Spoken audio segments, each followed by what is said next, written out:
From Manhattan, this is the New York Executive Podcast. The voices that move markets, the conversations that shape the boardroom. Live from our studios in Midtown Manhattan, here is today's program. Welcome back, everybody. Challenging times now. Being honest here, let's be transparent. There's a lot going on between the economy, politics. We don't talk about politics here. Also, we got a lot going on. We have a lot of distractions, multiple jobs, all of that going on, which can bring on a lot of challenges within our mental health. And I'm very gratified nowadays that we are comfortable talking about those two words, mental health. Back in the day, if we were to say that, there would be a stigma about it. People would say, oh, somebody has a problem over there. No, let's get some help. We've got him today. He's a wonderful psychiatrist out of California. And we're going deep with him today. Dr. Anthony Duke joins us on the program. How are you doing today? I'm doing great, Steve. Thanks for having me. Thank you so much for being here. And I don't mean to paint the picture of negativity. It's just the way we live now, and we got to deal with it. It is tough times. There's a lot going on, and all that stuff bombarding our consciousness and our working memory can really affect our ability to pay attention and to live in the moment. And that's probably one of the biggest challenges I see with a lot of the patients I have at first evaluations is the common question, do I have ADHD? And It's all over social media. It's all over TikTok. It's all over. People are talking about their dead grandma having ADHD, their cucumber having ADHD, their cat having ADHD. Everybody's got ADHD. But the key, Steve, is inattentiveness is the inability to know what is important, to live in the moment and address in the now. And a lot of the time, what I've seen is the biggest question a lot of people have, especially young people, less than 25, who am I? And so at the core of a lot of the concern about ADHD is what's important to me and how much time do I have to do this? And so that's why things like the Eisenhower matrix, determining what's important, what's urgent, finding out what they should be doing now, what they can delegate later, what they can decide on, and then how to delete the things that are not important. That's the biggest thing, Steve. People need to know how to delete things that just are not important and not urgent, and then work on that little do box in that Eisenhower matrix. And that solves a lot of the inattentiveness that I see, because it's not ADHD most of the time. We normally see that with a lot of other things, autism, intellectual disability, in utero exposure, brain trauma. And most of the time it's not ADHD, it's just not knowing what to focus on and how much time they have to do it. I want to share this with you, and thank you for that. I wrote this down Monday, and I write little nuggets of information from wonderful people like you, and I keep a notebook, and I didn't put this in the notebook. I don't know if you can see with the lights what that says. I wish it could. Oh, there we go. It says, who am I? Somebody said that the other day, and I was like, I'm going to write that down. Can we focus on that for just a moment? That question that we ask ourselves, who am I? What are we really asking? Are we asking, what is my purpose in life?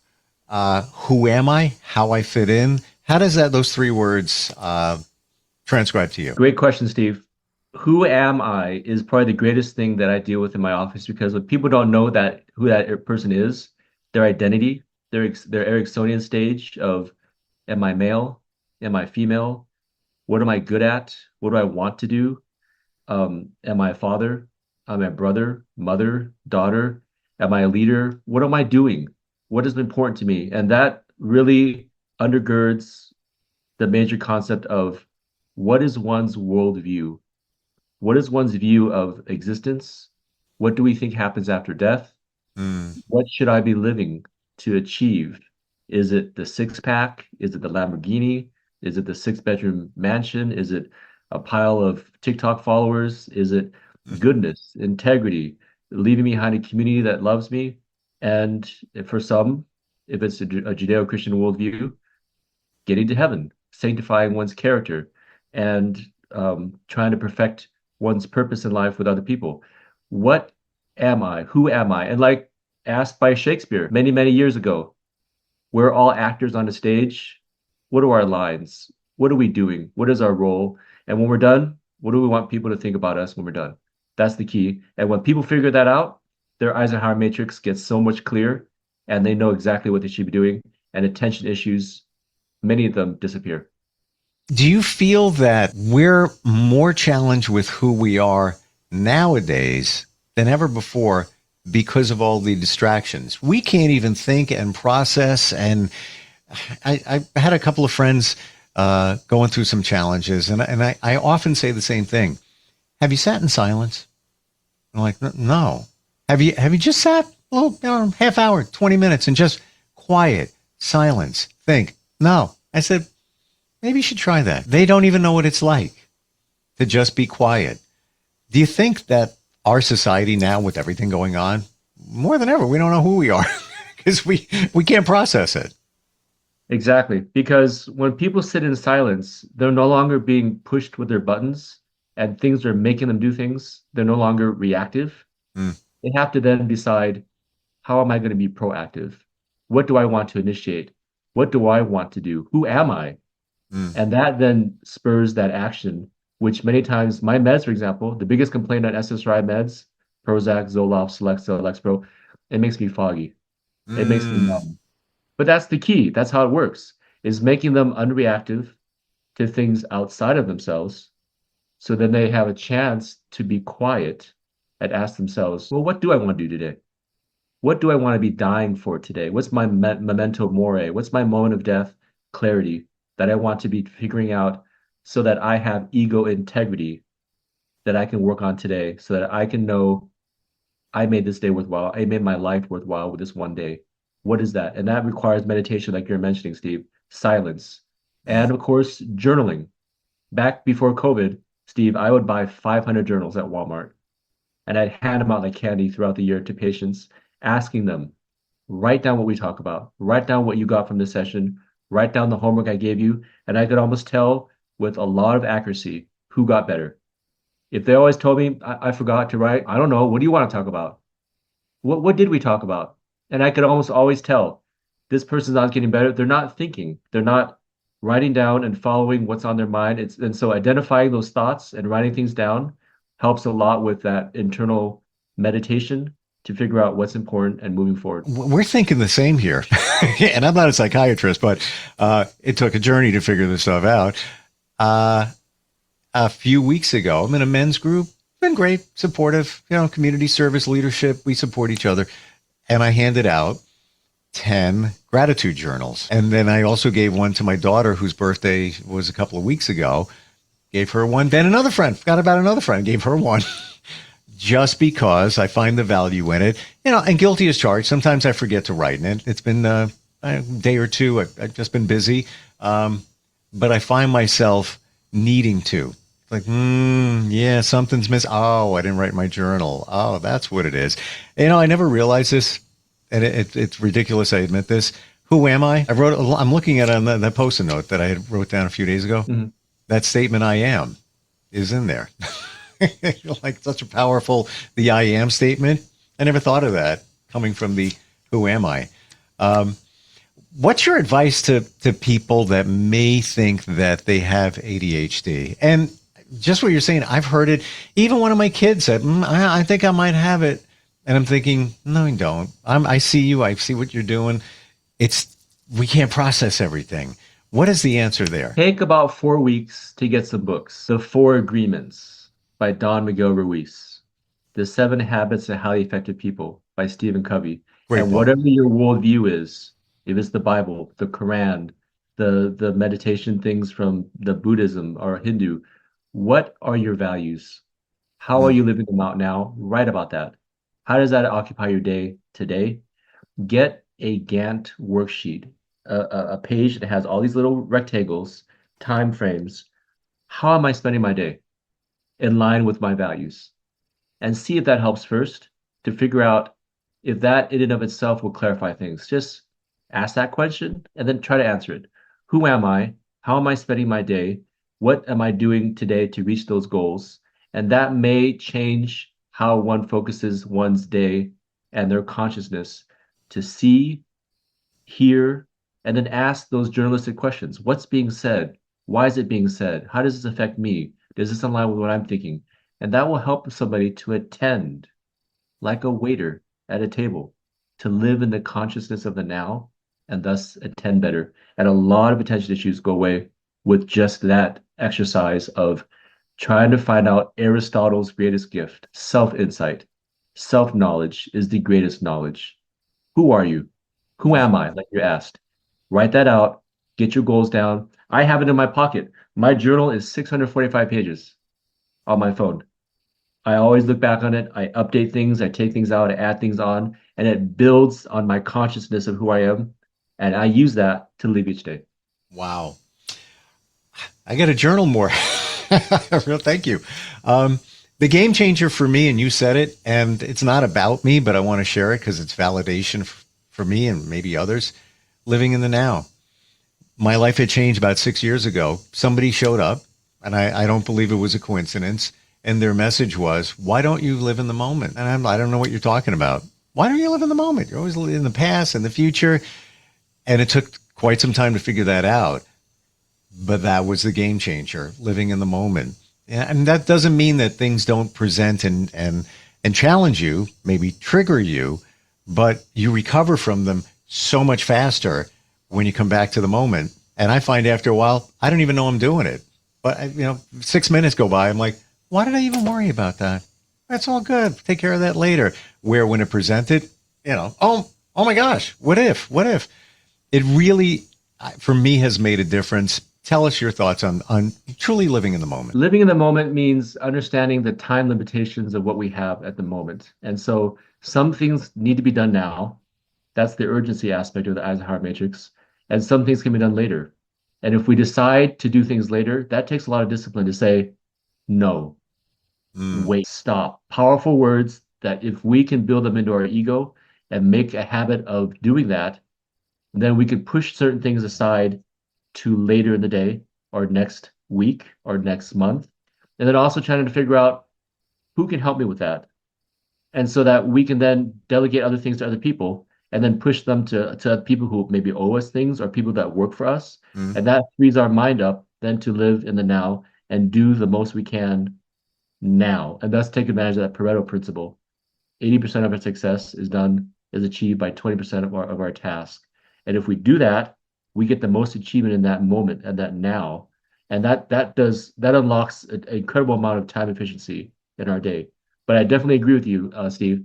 If people keep practicing living in the now, in that moment, and not worrying about things of the past, forgiving themselves, forgiving others, letting go of the pain of whatever trauma that they, hugging their cactus, like Mel Gibson once spoke about, and then also not worrying so much about the future. Let things happen. There's enough to do today. Figure those out later. And then that's how they live in the present. And that masters their ability to live in the now. I just wrote, hug your cactus. Thank you for that.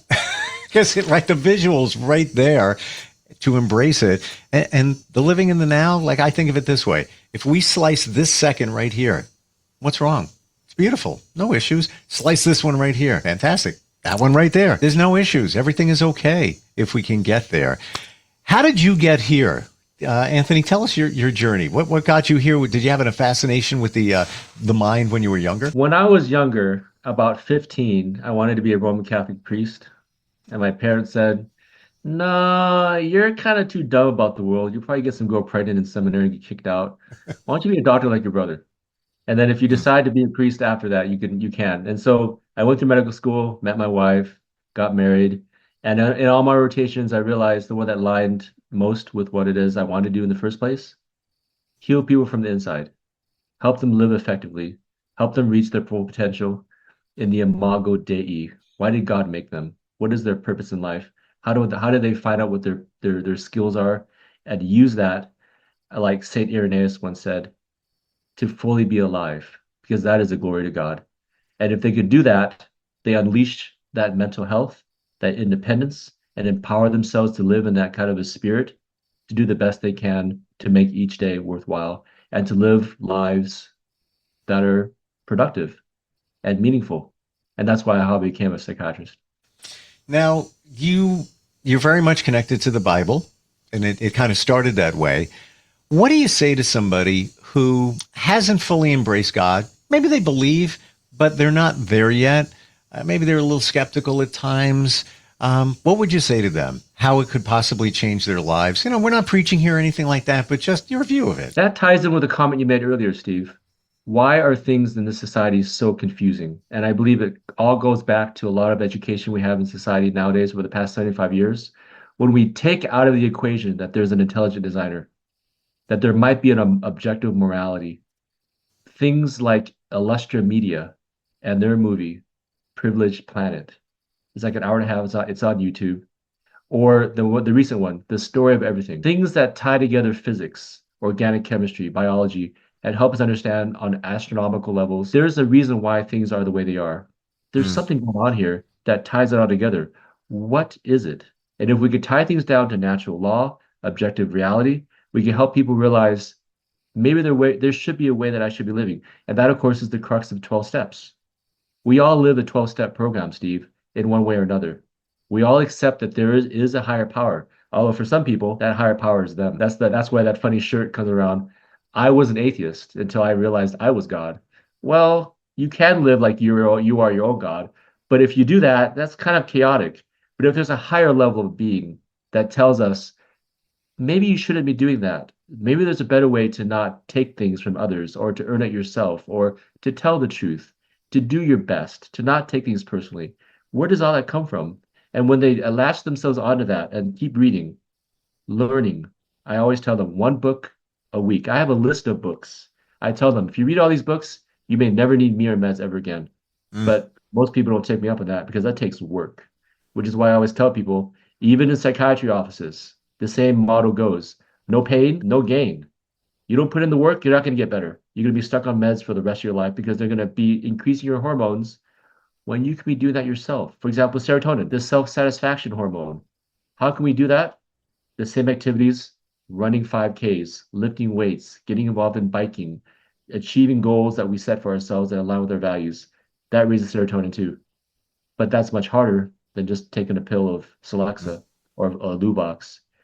Things happen because we put the effort in. And if they work on those things to try to ground themselves in something above them, that in part helps them understand again that Eisenhower matrix. What should I be doing? How should I be living? Do you feel that we have the answers within us? We're challenged by, should I pick choice A, choice B? Should I take that job? Should I do this?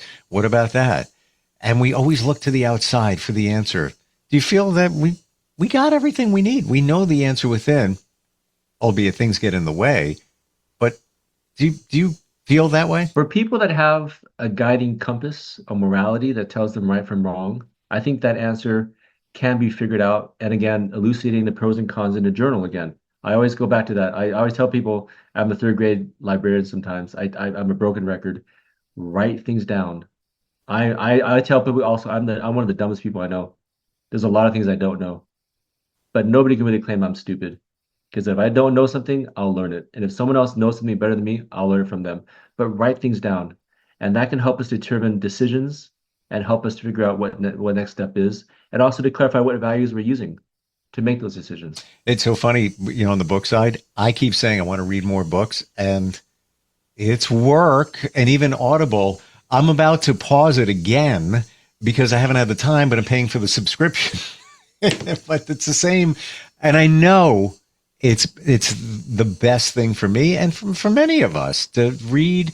And after you get going, it's almost like you're a sponge. You want to find more. Let's go back to the God within us. So I've always had this view that the universe is around us. The universe supports us. My friend Trish will always say, okay, well, who do you think created the universe? I'm like, okay, fair enough. No debate going on here. But there are many that believe there's a God, but we are God. God is within us. Do you feel that? We could definitely utilize our sense of what we believe is right and use that to guide us to make decisions and then see where that goes. But that also is, people have their own experiences of what they think should be done. Sure. And they have their trial and errors. This worked for me, that didn't work for me. If they utilize that to guide them, then all power to them. And that can give us some results too. And that's always a good starting point to work with. I just heard this today, like literally today, and it's based on somebody who is shooting a documentary about people who passed and then came back. And I believe the number is 72% of those people made one change in their lives when they almost had passed away. And I'm intrigued about the change. It wasn't getting divorced. It wasn't, playing the lottery or anything like that.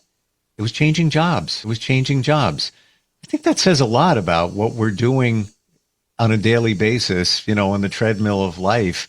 Do you work with people that are in transition as well? Yeah, some of them say that their job is just getting too wearisome. I mean, a lot of them are looking for off work, looking for time off from work, looking for workers' comp, looking to sue their job because their boss is toxic or there's too many responsibilities, too many people not being appreciative.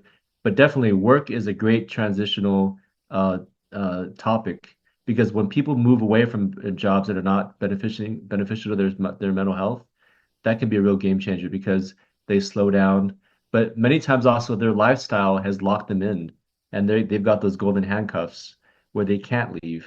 And then they just keep on wearing down their mental health because the mortgage, the second house, the multiple cars, the private school, there's just too much going on that they have to make that income and they don't have any other skills to do less employability. And so downsizing and living on lesser means is also a very beneficial thing to help them get out of that quagmire.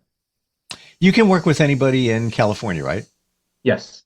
What's the best way to find you, Anthony? Metamorphicpsych.com, or the number is 909-588-9275. That's our office. It's so easy to talk with you. Like it really is. And, it took a journey for me to figure these things out that you were saying, but, between the journaling, we could do a whole podcast on gratitude. We could do a whole podcast on finding your purpose in life. So much there. Thank you very much for being here today. And truly looking forward next time we get a chance to talk. You've been listening to the New York Executive Podcast, broadcasting from Manhattan to 30,000 channels nationwide. To learn more or to bring your brand to our audience, visit nyexecpod.com. We'll see you next time. So you see, son, good manners are very, very important. Someday, many years from now, when you're a grown-up, you'll be a man. And when you are, you should be a gentleman. Do you want me to go through it one more time? Yes. Yes, please. Yes, please. Exactly. Always say please, thank you, you're welcome, and excuse me. Sit up straight, hold doors open for ladies. If a door's shut, then knock first. Don't burp, don't swear, don't speak with your mouth full, don't reach across people's plates, keep your elbows off the table. What table? And don't interrupt. While we're at it, don't stare, don't use foul language, don't call people names, but do remember people's names. Always share your toys, play nice, and cover your mouth when you cough or sneeze. On the bus, give up your seat to anyone who has trouble standing. Bottom line, treat others the way you'd like to be treated. Got it? Got it. And stop picking your nose. Most parenting is hard to do in just 2 minutes. But spending just 2 minutes twice a day making sure they brush their teeth is easier and could help save them from a lifetime of tooth pain. For fun 2-minute videos to watch while brushing, visit 2min2x.org. That's 2min2x.org. A message from the Partnership for Healthy Mouths, Healthy Lives, and the Ad Council.